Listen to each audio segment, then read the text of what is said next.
Good morning, students. Now, today your next chapter, human capital formation in India.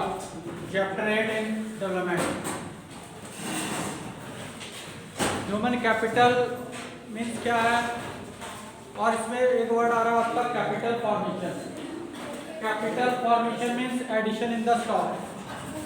Capital फॉर्मेशन refers to addition in the stock. Addition in the stock. अब इसमें अगर human word आ रहा है तो human capital formation means addition in the stock of human.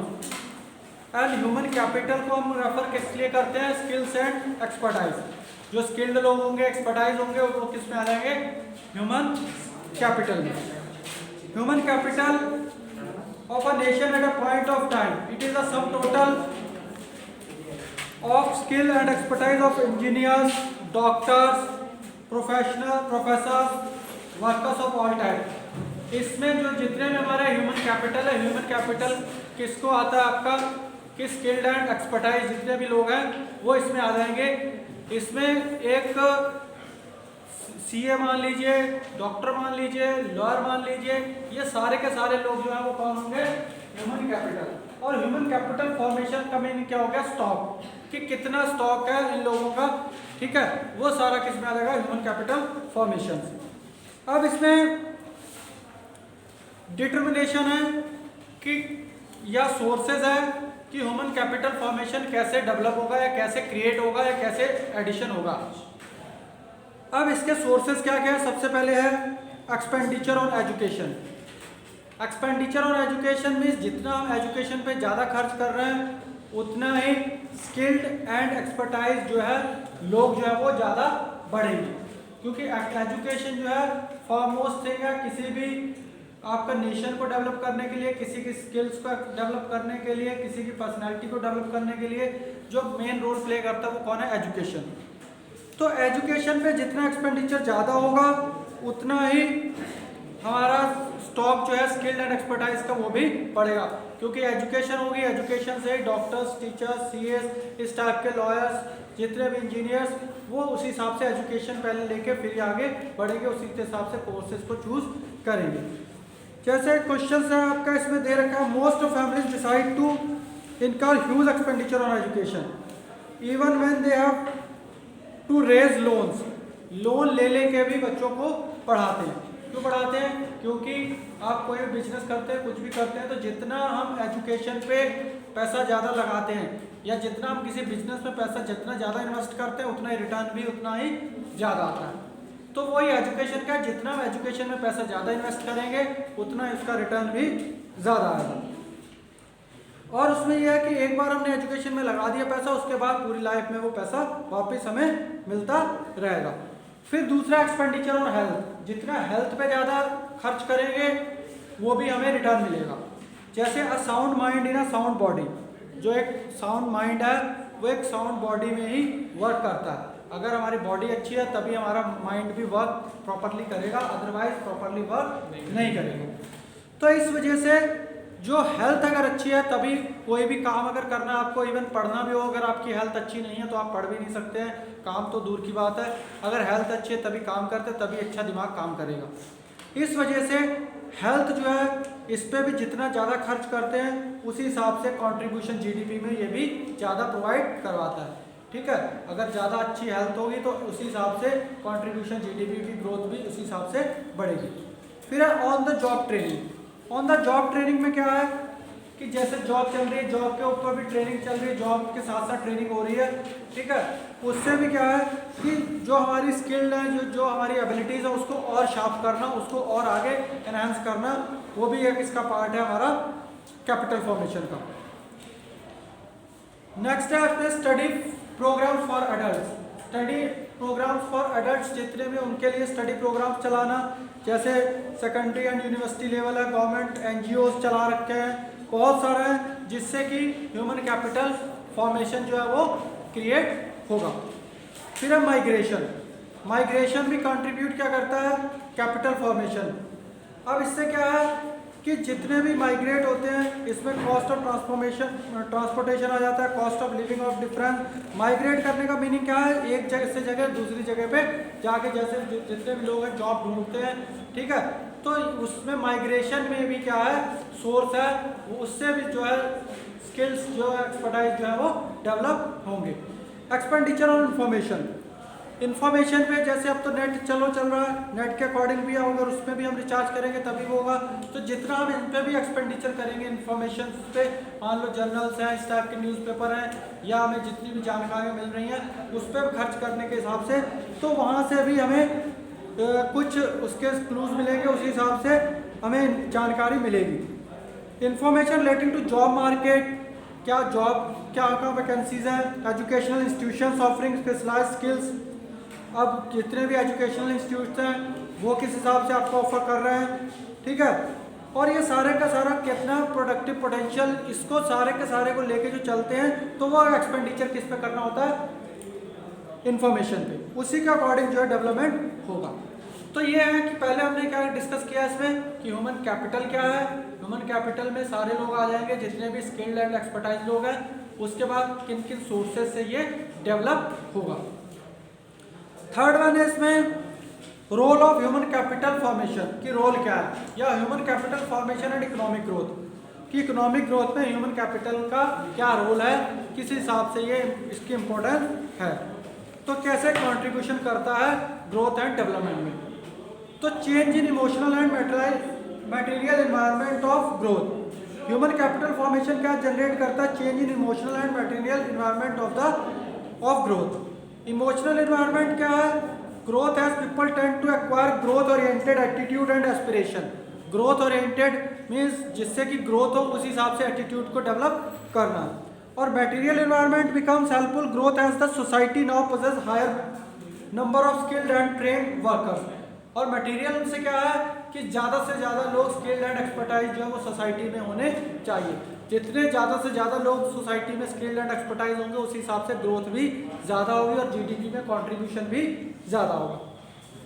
Higher productivity of physical capital, और human capital formation क्या करता है, इंक्रीज क्या करता है प्रोडक्टिविटी ऑफ फिजिकल कैपिटल। जैसे हमारा एक फिजिकल कैपिटल हो गई, एक ह्यूमन कैपिटल हो गई, ठीक है, एक फाइनेंशियल कैपिटल हो गई। तो जितनी ह्यूमन कैपिटल ज़्यादा होगा उसी हिसाब से फिजिकल कैपिटल भी ज़्यादा प्रोडक्टिव होगी या प्रोडक्शन ज़्यादा होगा, क्योंकि जितने भी इंजीनियर्स हैं, स्किल्ड वर्कर्स हैं, वो मशीन्स को अच्छे तरीके से मैनेज कर लेंगे या ऑपरेट कर लेंगे। अब ज़्यादा जिस हिसाब से ज़्यादा अच्छे से ऑपरेट करेंगे उस हिसाब से प्रोडक्शन भी ज़्यादा होगा। इनोवेटिव स्किल्स, और जितना ज़्यादा स्किल्ड एक्सपर्टाइज लोग होंगे उस हिसाब से इनोवेशन भी ज़्यादा होगी, इनोवेशन ज़्यादा होगी, इन्वेंशंस ज़्यादा होंगे, ठीक है। तो ये भी क्या होगा, इफेक्ट किस पे पड़ेगा, जीडीपी पे। आफ्टर ऑल कंट्रीब्यूशन जो है इसमें ज़्यादा होगा। और ग्रोथ जो है, इनोवेशन क्या है, innovation is the lifeline of growth. Growth जो होती है वो इनोवेशन से होगी। इनोवेशन जितना ज़्यादा होगा, जितनी नई नई चीज़ें आएंगी उस हिसाब से ग्रोथ और डेवलपमेंट भी ज़्यादा होगा। High rate of participation in equality, और इससे क्या होता है, रेट ऑफ पार्टिसिपेशन, ठीक है, और percentage of employment existing labour force, means जितना ज़्यादा स्किल्ड लोग होंगे उस हिसाब से पार्टिसिपेशन में इनका कंट्रीब्यूशन भी जीडीपी में ज़्यादा ही होगा। तो ये सारा का सारा रोल इसमें रहता है कि इसमें किस तरीके से ये स्किल्ड और एक्सपर्टाइज जितने भी लोग हैं किस हिसाब से हमारे जीडीपी में कंट्रीब्यूट करते हैं या क्या रोल है इनका, इस हिसाब से ये कंट्रीब्यूशन होता है। फिर अब problem facing capital formation, human capital formation के लिए क्या क्या प्रॉब्लम्स है, क्या क्या प्रॉब्लम फेस करते हैं। सबसे पहले राइजिंग पॉपुलेशन, जैसे हमने पहले भी पॉवर्टी में पढ़ा था, उसमें भी पॉपुलेशन का मेन वजह थी, उसमें भी क्या है पॉपुलेशन। राइजिंग पॉपुलेशन क्या है, जो क्वालिटी ऑफ ह्यूमन कैपिटल की है उसको क्या करता है, ये इफेक्ट करता है। क्यों करता है, क्योंकि जितने भी रिसोर्सेज हैं हमारे पास, ड्रेनेज सिस्टम, जितनी इस टाइप से जितने भी रिसोर्सेज हैं वो पर हेड जो है वो कम हो जाते हैं, क्योंकि जितनी पॉपुलेशन ज़्यादा होगी उस हिसाब से रिसोर्सेज जितने भी हों पर हेड के हिसाब से कम हो जाएंगे। दूसरा ब्रेन ड्रेन, ब्रेन ड्रेन हमने पहले भी डिस्कस कई बार किया। ब्रेन ड्रेन का मीनिंग क्या है कि अगर हम एजुकेशन सारे इंडिया से ले रहे हैं, सब चीज़ यहाँ से ले रहे हैं और फिर सर्विसेज प्रोवाइड करवानी है तो फिर फॉरेन चले जाते हैं, तो उसको क्या बोलते हैं हम? Brain drain. मीन्स पहले स्टार्टिंग से बॉर्न भी यहीं हुए, ठीक है, एजुकेशन भी यहीं ली, पूरी क्वालिफिकेशन यहीं से हुई और उसके बाद जब सर्विसेज प्रोवाइड करवाने का टाइम आया तो फॉरेन चले गए, तो इसको क्या बोलते हैं? Brain drain. तो ये भी एक प्रॉब्लम है। Deficient man power planning. Man power planning क्या है कि इसमें डिमांड और सप्लाई को बैलेंस करना जो है वो प्रॉब्लम इसमें क्रिएट करता है। As a result India is facing explosive problem of relating to graduate unemployment, क्योंकि हर साल लाखों ग्रेजुएट होकर निकल रहे हैं लेकिन उस हिसाब से उनके पास जॉब्स नहीं है, तो उनको किस तरीके से एडजस्ट करना है वो ज़्यादा बड़ी प्रॉब्लम है। तो ये भी एक इसके लिए प्रॉब्लम फेसिंग है कैपिटल, ह्यूमन कैपिटल फॉर्मेशन के लिए। Insufficient on job training in primary sector. Primary sector जैसे एग्रीकल्चर सेक्टर है उसमें ऑन जॉब ट्रेनिंग बिल्कुल भी ना के बराबर है, इस वजह से ये भी एक बहुत बड़ी प्रॉब्लम है। इसलिए इसकी वजह से इसके लिए प्रोग्राम चलाने चाहिए जो कि ऑन जॉब ट्रेनिंग उसकी होनी चाहिए। लो एकेडमिक स्टैंडर्ड, और जो दूसरी वजह क्या है? लो एकेडमिक स्टैंडर्ड, जो हमारा एकेडमिक पार्ट है वो बहुत अच्छे लेवल का नहीं है। इसमें मीनिंग क्या है कि इसमें सिर्फ क्या है, डिग्री होल्डर है, ठीक है, मीन्स उसमें डिग्री ले ली, खाली पढ़ाई की जैसे तैसे पास कर लिया, फिर डिग्री और डिग्री ओरिएंटेड हमारी जो जितनी भी एजुकेशन है वो क्या है? डिग्री ओरिएंटेड है, जॉब ओरिएंटेड नहीं है। तो ये सारी की सारी इसके अगेंस्ट प्रॉब्लम होती है। फिर है education as an essential element of human resource development. Education क्या है? मेन सोर्स ऑफ एलिमेंट है जो कि इसके लिए ह्यूमन रिसोर्स के लिए। Education implies the process of teaching, training, learning, it improves knowledge and develop skills. Education क्या है? अगर हम इसको बोलते हैं थर्ड आई बोलते हैं, एजुकेशन जो है हमारी क्या है? थर्ड आई है। तो एजुकेशन जितने भी हमारी क्वालिटीज़ आएंगी, क्वालिफिकेशंस आएंगी, वो किसके अकॉर्डिंग आएंगी? एजुकेशन की। तो एजुकेशन हमें टीचिंग भी कराता है, ट्रेनिंग भी कराएगा, ठीक है, और लर्निंग भी, और हमारी नॉलेज को भी इम्प्रूव करेगा, एनहेंस करेगा, और डेवलपमेंट को भी। It compared to the other countries of the world, spread of education in India has not been so encourageous. Even literacy rate in India continues to be very low. अभी भी जो literacy rate है वो बहुत ज़्यादा कम है। Literacy means know to read and right.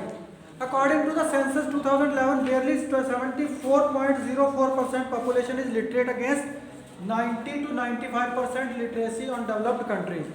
Developed countries में लगभग 95% लोग लिटरेट हैं, बट हमारे यहाँ अभी भी कितना 74% जो है 2011 के सेंसस के अकॉर्डिंग 74% ही लोग अभी लिटरेट हैं। Importance and objective of education, क्या क्या इम्पोर्टेंस है और क्या क्या इसके ऑब्जेक्टिव्स हैं। Education produce responsible citizen. Education क्या एक प्रोवाइड करवाता है या क्या प्रोड्यूस करता है? एक रिस्पॉन्सिबल सिटीजन। सिटीजन एक अच्छा नागरिक बनने की ये प्रोत्साहन करती है education. It develops science and technology, और इसी से ही डेवलप क्या होगी? साइंस होगी, टेक्नोलॉजी एजुकेशन से ही होगी। और क्या? Facilitate use of natural human resources, की किस तरीके से नेचुरल रिसोर्सेज को यूज करना है, किस तरीके से ह्यूमन रिसोर्सेज को यूज करना, वो भी किससे पता चलेगा हमें? एजुकेशन से। It expand mental horizon of the people, और ये मेंटल लेवल जो है हमारा एक्सटेंड करेगी। It helps economic development through greater participation of people in the process of growth and development, और ग्रोथ एंड डेवलपमेंट के पैथ पे भी ये एजुकेशन जो है बहुत ज़्यादा हेल्पफुल है। It promotes cultural standard of the citizen. It develops human personality, human personality को भी निखारता है, और क्या? स्टैंडर्ड ऑफ द सिटीजनशिप को भी ये अपग्रेड करता है। नीड क्या है? Government intervention in the education. क्या? These sectors need huge investment with a very high fixed expenditure. इसमें बहुत ज़्यादा खर्चे की जरूरत है जो कि गवर्नमेंट को इसमें पूरा करना चाहिए। It difficult to expect private investor to invest health and education unless they are allowed to recover their huge cost through the high price of services. वो जितने प्राइवेट सेक्टर वो क्या करता है कि ज़्यादा से ज़्यादा कॉस्ट मीन्स अपनी रिकवर करने के लिए प्राइजेस हाई रखता है, इस वजह से हर कोई उसको बेयर नहीं कर पाता है। People in a poor country like ours can not afford high prices of education and health. ना तो हम हेल्थ की पूरी फैसिलिटीज़ ले पाते हैं और ना ही एजुकेशन की, क्योंकि उसकी जो रेट जो है प्राइसेस है वो बहुत ज़्यादा हाई है। Growth of education sector in India, कि क्या ग्रोथ है हुई इंडियन सेक्टर में एक्सपेंशन ऑफ जनरल एजुकेशन की अगर हम बात करें तो इंस्टीट्यूट से 1950-51 में और 15-16 में कितने हुए। प्राइमरी एंड मिडिल स्कूल्स कितने थे, 2,23,000 और 15-16 में कितने थे ये, 12,70,000। सेकेंडरी एंड सीनियर या बोले हायर सेकेंडरी स्कूल्स कितने थे, सिर्फ 7,400 एंड अब कितने हैं 15-16 में 2.52 लाख या हम बोले 2,52,000। इसी तरीके से कॉलेजेस जो थे उस समय कितने थे, जनरल 578, अब कितने हैं 39,071।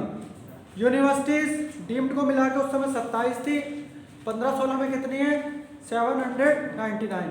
नंबर ऑफ स्टूडेंट्स जो पढ़ते थे उस समय प्राइमरी एंड मिडिल में 19.15 लाख और इस समय जो 15-16 में कितने पढ़ रहे हैं 17 crore. High and higher secondary schools में सिर्फ कितने थे 15 लाख, अब कितने 3 करोड़ 20 लाख। हायर एजुकेशन में 3.6 लाख, अब कितने 346 लाख। तो ये हमारा जो है एजुकेशन का पूरा टेबल या शेड्यूल दे रखा है कि किस हिसाब से उसमें और अब में कितना फर्क है, कितनी उस समय एजुकेशन यूनिवर्सिटीज थी या प्राइमरी या मिडिल स्कूल या हायर सेकेंडरी स्कूल्स कितने थे और उस हिसाब से कंपेयर करें तो 15-16 में कितने हो गए। अब है एलिमेंट्री एजुकेशन। दूसरा था एलिमेंट्री में क्या है क्लास 1 to 8 में ग्रुप, और इसकी जो एज है वो क्या है 6 to 14 years. Number of primary and middle schools has considerably increase. ये इसका हमने डेटा तो ऊपर डिस्कस किया है कि ये इतने स्कूल्स जो है ये बढ़े हैं उस हिसाब से। सेकेंडरी में भी हमने डिस्कस किया कि 51 में कितने 7,400 और अब कितने हैं 15 लाख। इसमें इन 1987-88 में नवोदय विद्यालय वगैरह स्टैब्लिश जब हुए, उसके बाद सेंट्रल गवर्नमेंट ने केंद्रीय विद्यालय स्टैब्लिश किए, इस हिसाब से इनकी जो है नंबर ऑफ स्कूल्स जो है वो काफ़ी बढ़ गए। फिर हायर एजुकेशन में उस समय कितने थे, अब जो है 799 यूनिवर्सिटीज़ हैं, ठीक है। देयर आर 44 सेंट्रल यूनिवर्सिटीज़ हैं, 40 इसमें डीम्ड यूनिवर्सिटीज़ हैं। टोटल नंबर ऑफ कॉलेजेस जो है general education in the country कितने 39,071 और इसमें कितने लोग पढ़ रहे हैं इस समय 346 लाख पीपल्स जो है वो एजुकेशन ले रहे हैं। फिर है वोकेशनल और सेकेंडरी, इसमें +2 वाली जो एजुकेशन है फरवरी 1988 central government launch the plan vocational secondary. इसमें जो 12-13 में परमिशन दी गई 11,000 स्कूल्स को दी गई पूरे वोकेशनल कोर्सेज की। About 10 lakh students are getting vocational education in the schools. 10 lakh लोग जो है अभी भी वोकेशनल जो है एजुकेशन ले रहे हैं। फिर technical, medical and agricultural education, जितनी भी ये एजुकेशन है 1951 में सिर्फ कितने थे 43 डिप्लोमा लेवल पॉलीटेक्निकल इंस्टीट्यूशंस थे। अब जो नंबर है राइजन कितने हो गए 1,914। इस हिसाब से इसमें भी काफ़ी नंबर ऑफ स्टूडेंट्स भी बढ़े हैं टेक्निकल और मेडिकल कॉलेजेस में, और नंबर ऑफ सीट्स भी बढ़ी हैं और इंस्टीट्यूशंस भी बढ़े। फिर है रूरल एजुकेशन। रूरल एजुकेशन में क्या है, जैसे national rural higher education council set up, under this council 40 rural education institutes have been functioning. Children of schedule caste and schedule tribes get free education. वो शेड्यूल ट्राइब्स के, schedule caste के जितने भी students हैं वो यहाँ पे फ्री एजुकेशन ले रहे हैं। Adult and female education, adult and female education के लिए भी प्रोग्राम चलाया गया। इसमें क्या national literacy mission was set up in 1988। Since 1976 a formal education program has been launched. It aims to provide meaningful education to the youth of as.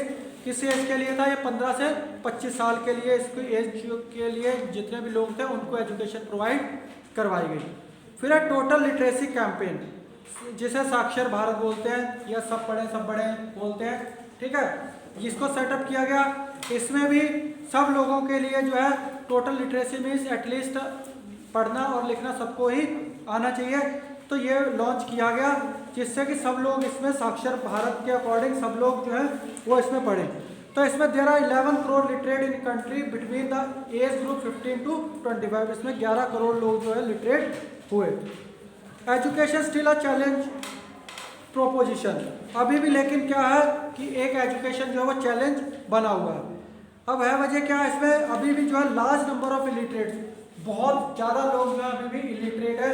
लगभग 36 crore peoples are estimated to be illiterate. अभी भी 36 करोड़ लोग जो है वो भी अभी भी इलिटरेट है, वो अपना नाम लिखना पढ़ना नहीं जानते हैं।